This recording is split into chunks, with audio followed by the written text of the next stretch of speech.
Orion is getting ready to launch.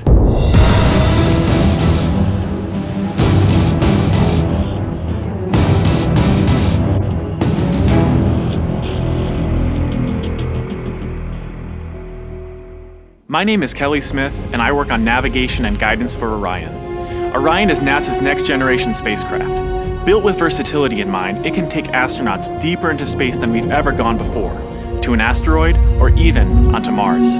For these missions, Orion has to be one tough spacecraft, withstanding high speeds, searing temperatures, and extreme radiation.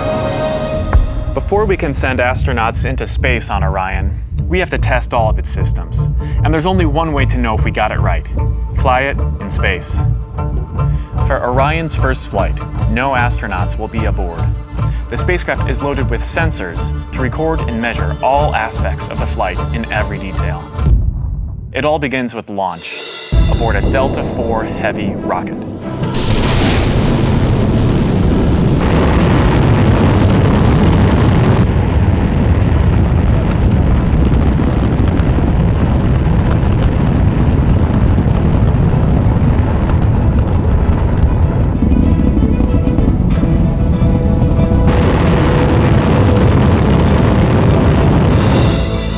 As it punches into Earth orbit, Orion will jettison its launch abort system. The abort system is a safety feature designed to pull Orion and its crew out of danger if there were a problem with the rocket during ascent. Orion's journey is just beginning. As the spacecraft and the upper stage begin their first lap around Earth, Mission Control in Houston is monitoring the progress of the flight. Orion's over 100 miles up and going about 17,000 miles per hour. Just as it passes over the Indian Ocean, we lose communication.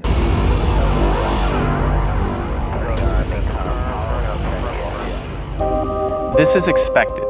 The communications link we have through satellites to Orion is momentarily lost, but Orion continues to receive and process data. Its computers can handle 480 million instructions per second. Imagine you are traveling with Orion as the flight test continues. One orbit completed. Time to go. The upper stage of the rocket fires again.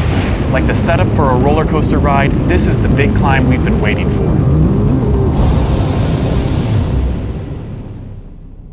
We are headed 3,600 miles above Earth. 15 times higher from the planet than the International Space Station. As we get further away from Earth, we'll pass through the Van Allen belts, an area of dangerous radiation. Radiation like this could harm the guidance systems, onboard computers, or other electronics on Orion. Naturally, we have to pass through this danger zone twice, once up and once back. But Orion has protection. Shielding will be put to the test as the vehicle cuts through the waves of radiation. Sensors aboard will record radiation levels for scientists to study. We must solve these challenges before we send people through this region of space. For this flight, it's time to head home. The upper stage of the rocket triggers separation. Orion's jets fire to turn it into the proper position to re-enter Earth's atmosphere. No matter what happens now, we're coming in. 75 miles above Earth, the spacecraft enters the atmosphere. Things happen quickly. We're now traveling more than 20,000 miles per hour. Air particles pushed out of the way heat up. An envelope of hot plasma surrounds the vehicle as it plummets towards Earth. The plasma reaches temperatures of 4,000 degrees Fahrenheit, almost twice as hot as molten lava. This may be the most dangerous part of the flight. Mission Control is monitoring all the data from the spacecraft, and then we lose communication again. No data can penetrate the plasma. Orion is on its own. Orion is inside a fireball. Onboard systems ignite jets to keep the ship pointed correctly, so the specially constructed heat shield takes the full brunt of the inferno. This is the largest heat shield of its kind ever made. Orion's computers command the spacecraft to bank like an airplane, keeping a precise path to the landing site. Even though we've slowed from 20,000 miles per hour to about 300 miles per hour, we're still traveling amazingly fast. We must slow down to safely land in the ocean. Luckily, we have parachutes. Specially designed for Orion, the parachutes help us hit the brakes, but not too quickly. One day people will be aboard, so deceleration must happen in stages to keep things comfortable for the crew. The forward bay cover jettisons.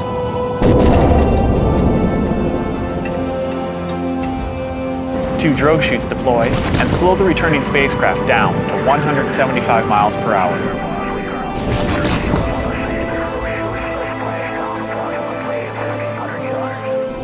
Then, the three main parachutes open.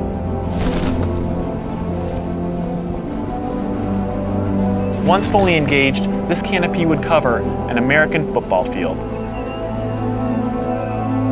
It takes parachutes this size and strength to slow our descent to 20 miles per hour, and then splashdown. For this first flight, we won't have astronauts inside, but we still have some very precious cargo. The flight data from this mission is stored inside the Orion spacecraft. While our flight might be over, there is still a lot of work to do. Onboard sensors recorded every detail, from launch to flying in space, to re-entry to landing.